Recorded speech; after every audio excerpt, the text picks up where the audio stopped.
In tonight's sports news, Choiseul Craft Masters knock out Sammy's City Blasters, Pakistan shock England, and Semenya cleared to compete. We bowl off tonight's sports news of domestic cricket. In the lone fixture played Monday night in the SPL T20, Choiseul Craft Masters came up against highly fancied Avatar City Blasters in a must-win for the City outfit. Craft Masters won the toss and up to bat. With wickets falling regularly, they still managed 145 for 9, with Shanai Mesmin top scoring with 22 of 15 balls, including a 4 and 2 sixes. City Blasters at the crease could only muster 100, with Jonel Eugene sparking some hope with an entertaining 41 of 37 balls. Mesmin was the pick of the bowlers for Choiseul, with figures of 4 for 25 from 3.2 overs. The results means Craft Masters end the preliminaries with a perfect record, whilst the City Blasters are out. In more domestic cricket, the St. Lucia National Cricket Association Senior 50 Overs competition resumes this weekend with the quarter and semi-final matches. The quarterfinals will be played on Saturday 8th June as follows from 10 AM. South Castries versus V4 at V4, Soufriere takes on Grosile at PI, Central Castries comes up against Choiseul at the Minder Phillip Park, and Monrepo to host Babonneau. The semi-final stage goes off on Sunday, June 9th, 2019 from 10 AM. On to Cricket World Cup in case you missed it. England suffered a stunning upset at the hands of inspired Pakistan in their second World Cup match at Trent Bridge. The hosts and favourites were surprisingly lacklustre in the field as Pakistan roared on by the noisy and vibrant fans posted 348 for 8. Even though England have made a habit of overhauling such targets, they were still faced with having to pull off the most successful chase in World Cup history. Despite a Joe Root's 107, the first century of the tournament, and a 75-ball turn from Jos Buttler, England were restricted to 334 for 9 to lose by 14 runs.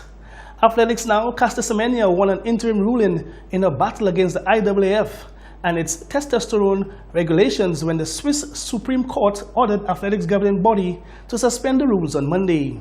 The freezing of the rules allows the two-time Olympic champion from South Africa to run in a favorite 800-meter event without taking any hormone-suppressing medication, although the temporary ruling can be challenged by the IAAF.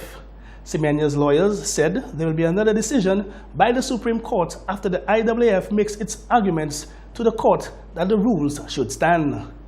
On to swimming now. May 26 was the final day for St. Lucia swimmers from various clubs across the island to qualify for the Central American and Caribbean Swimming Championship.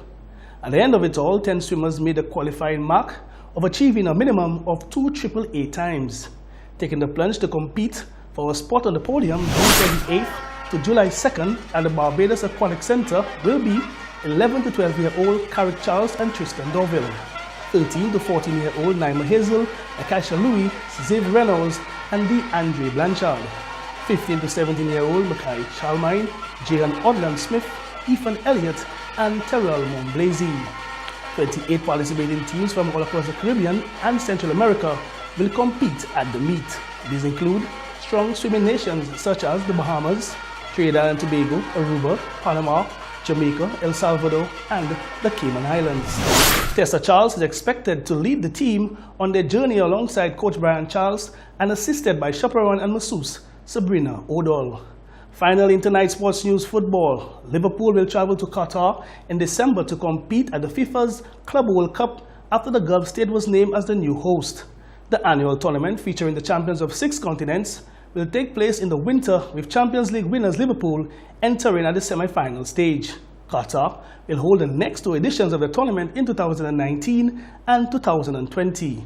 It will also host the World Cup in 2022. That's the final whistle on tonight's sports news.